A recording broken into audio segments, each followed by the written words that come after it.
stabilisateur est tombé en panne. Il pleut, il fait un peu froid. Il est 2h du matin. Et ma caméra n'a plus de batterie. Alors c'est la fête, je vais essayer de faire vite. Et d'ailleurs, je m'excuse si c'est pas très stable. Je m'excuse aussi s'il y a quelques gouttes qui tombent sur l'objectif.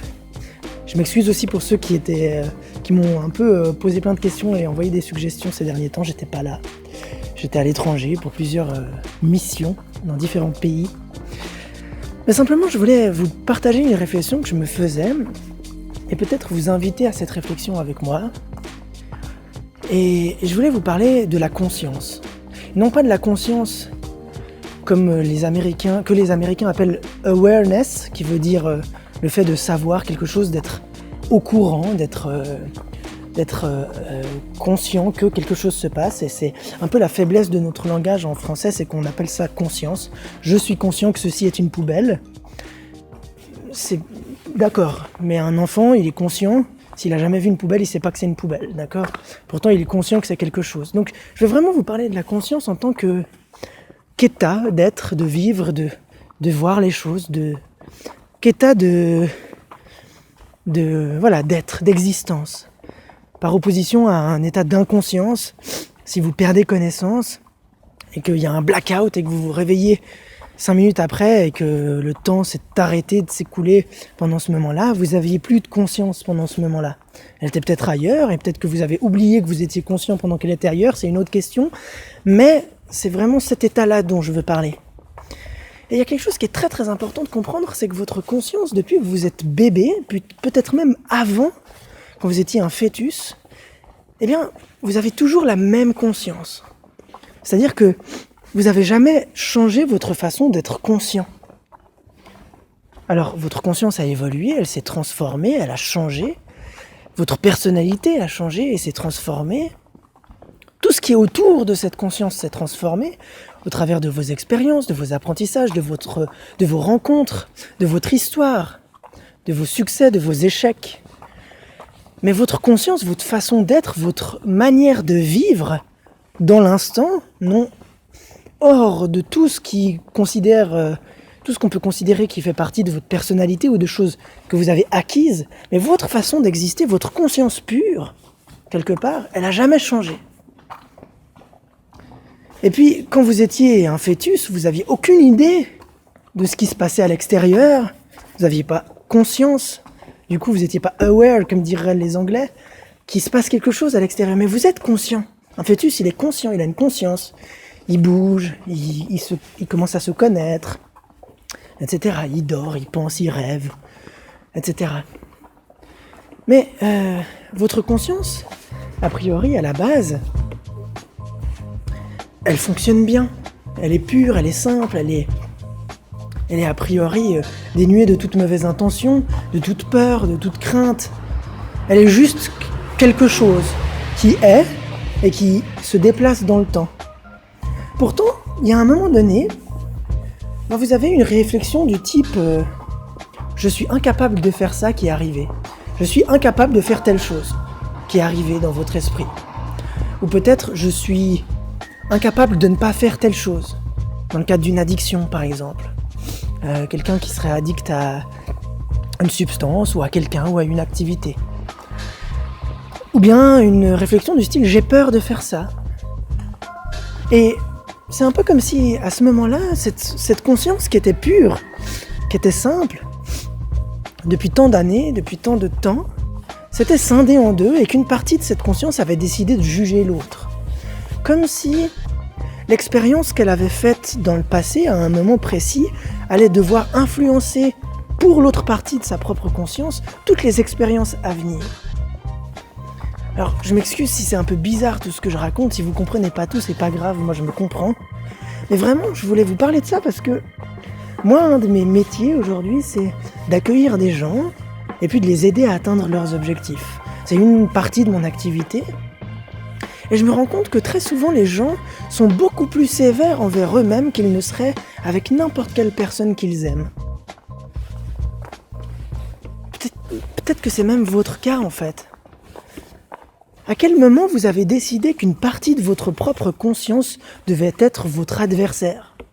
À quel moment vous avez arrêté de vous considérer comme quelqu'un digne d'assez d'estime pour être bienveillant avec vous-même?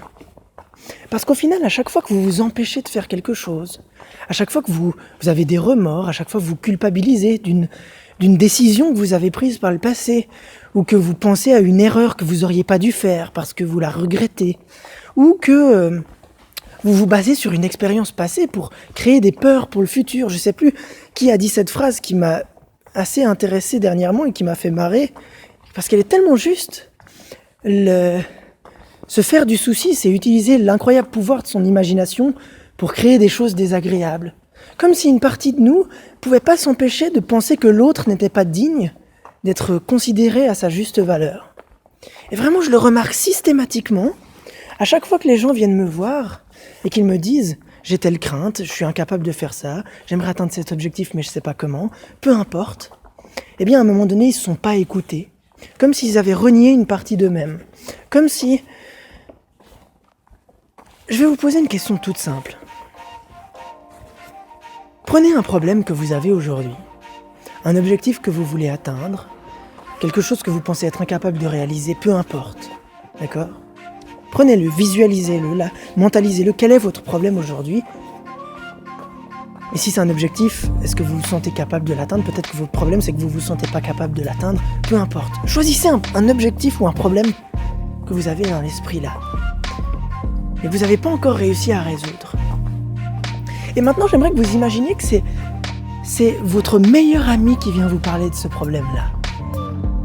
Que c'est quelqu'un que vous aimez profondément qui vient vous parler de ce problème-là. Quelqu'un que vous aimez tant que vous pouvez faire abstraction de toutes les choses que la société vous a imposées, du style du jugement des autres, de la logique, de la raison, de je ne sais quelle croyance, valeur ou autre, qui n'était pas là à l'initiale, qui n'était pas là au moment où votre conscience est née, et avant qu'elle commence à se transformer, à muer au fur et à mesure que les choses se sont accumulées autour de son noyau, comme si elle avait été pervertie par le temps et les expériences.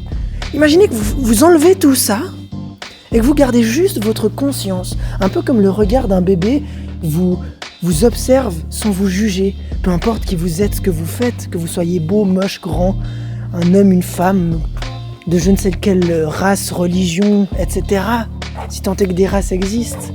Mais un bébé, il vous regarde pour ce que vous êtes, il vous juge pas. Si vous deviez regarder votre meilleur ami, qui vous posait votre propre problème, auquel vous avez pensé avant, en tant que son problème, et que vous le regardiez avec les yeux d'un enfant,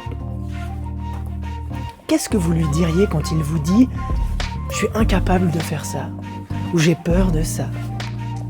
Je suis quasiment persuadé que vous lui diriez « Mais tu déconnes ou quoi ? Mais t'es parfaitement capable de le faire. Mais vas-y, mais tes peurs sont infondées. » Que vous trouveriez les mots les plus justes, les plus simples et les plus puissants pour donner le pouvoir à votre ami de vous faire confiance et de se reposer sur ce que vous lui avez dit pour dépasser toutes ces peurs, tous ces blocages. Et pourtant, quand c'est avec vous-même, vous n'y arrivez pas.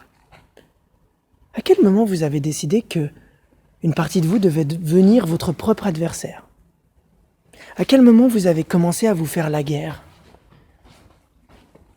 Parce que si vous avez la réponse à cette question, est-ce que ce ne serait pas le moment d'arrêter ? Et si vous n'avez pas la réponse à cette question, peut-être qu'elle n'est pas si importante au final. Mais qu'est-ce qui vous empêcherait maintenant de vous considérer une bonne fois pour toutes comme votre propre meilleur ami ? Parce que si vous ne le faites pas, mais alors vous n'avez aucune excuse de ne pas réussir à atteindre vos objectifs. Si quand vous vous fiez à votre intuition profonde, quand vous pensez à quelque chose et qu'elle a envie de vous attirer dans une direction et que vous vous écoutez pas et que vous regrettez ça après, quelle excuse vous avez-vous ? Quelle excuse vous avez-vous de ne pas avoir eu le courage et la force de vous considérer digne, de vous aimer comme vous aimeriez votre meilleur ami ? Après le stabilisateur, c'est ma caméra qui est tombée en panne de batterie. Alors je sais pas quelle énergie veut m'empêcher de vous parler de cette réflexion que j'ai eue, mais vraiment, En fait, cette vidéo, elle n'a pas d'astuce, elle n'a pas de but particulier, elle n'est pas là pour vous donner une combine ou je sais pas quoi. Mais vraiment, comment vous pouvez justifier le fait que vous soyez injuste à ce point avec vous-même? Et vraiment, c'est une question qu'il faut se poser. Parce que j'ai remarqué que tous les gens qui viennent me voir ont ce problème-là. Il y a un moment donné, ils ont décidé de se couper en deux et de commencer à regarder l'autre, donc eux-mêmes, mais sous un œil avec un peu de recul et à commencer à le juger. Vous savez, comme s'ils étaient malveillants. Ah, mais t'as pas réussi à faire ça, ça veut dire que t'es nul. Ah, mais t'as mal vécu cette situation, donc ça veut dire qu'il va falloir avoir peur de toutes les situations comme ça. Alors bien sûr, c'est plus complexe que ça, il y a des choses qui se font automatiquement. Mais vous savez, un mec que j'aime beaucoup répète souvent la meilleure chose à propos du passé, c'est qu'il est terminé.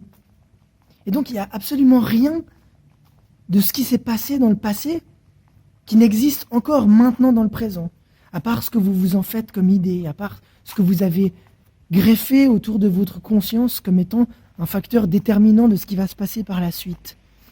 Mais n'oubliez pas que vous êtes d'abord vous-même, et que tout ce que vous avez construit, vous pouvez le déconstruire pour vous-même. Vraiment, c'est très très important de comprendre ça. Donc, s'il y a une chose que j'aimerais que vous reteniez de cette vidéo, c'est soyez votre propre meilleur ami. Soyez votre propre meilleur ami,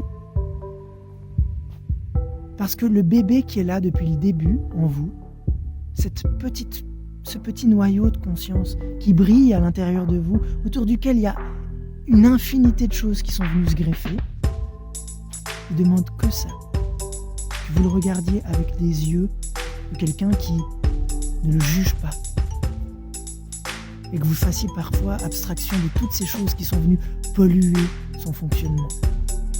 Parce que cette petite part d'enfant qui est là à l'intérieur de vous et qui a juste envie d'être aimée pour ce qu'elle est, sans jugement de valeur, et ben elle se sentira infiniment mieux si vous l'autorisez à exister comme elle a envie d'exister.